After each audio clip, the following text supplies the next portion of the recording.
It's me, Paridhi Pandey. I study in Kathmandu School. Today I'm going to tell a story.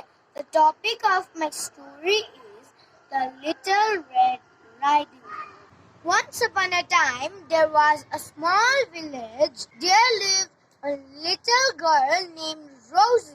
But everyone called her the Little Red Riding Hood because she always wore her riding cloth, which was given by her grandmother.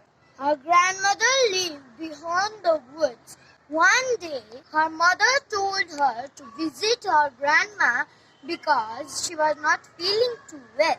Her mother gave her a basket of food and told her to give that basket to her grandmother. When Riding Hood was going to leave her home, her mother reminded her not to talk with strangers and not roam around the forest. She agreed and left. The day was bright and sunny. She skipped down the path. When she was on her way, she saw some wild flowers and started to pick them. A bad wolf came and started to ask her, "Where are you going in this fine day, little girl?" Little Red Riding Hood answered, "I'm going to my grandma's house because she is not feeling too well." The Little Red Riding Hood had already forgotten the words that her mother told her. After listening to Little Red Riding Hood's answer, the wolf ran as faster as he could to Grandma's house. The wolf wore Grandma's dress, cap, and her glasses. The Little Red Riding Hood arrived at Grandma's house. She put the basket on the table. The wolf called her in his fake grandma's voice. He said, "Come here, my dear."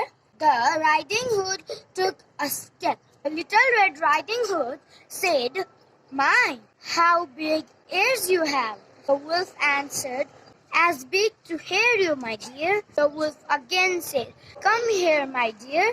Red Riding Hood took another step. The Red Riding Hood again said, "My, how big eyes you have." The wolf answered, "As big as to see you, my dear."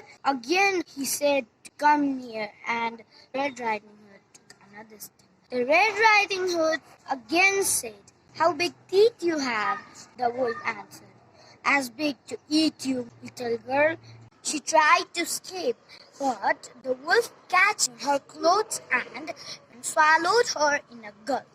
When he was in a full tummy, he sat on the bed. A woodcutter was cutting the woods near. The Little Red Riding Hood shouted for help. The woodcutter heard the voice, and he ran in the cottage. He saw a wolf with big tummy. He put him upside down, and Grandma and Little Red Riding Hood come falling from his mouth. They chased Wolf out of the cottage and out of the woods. He never came back. So, the moral is we should not talk to strangers anymore. They can harm us or take us anywhere. Thank you.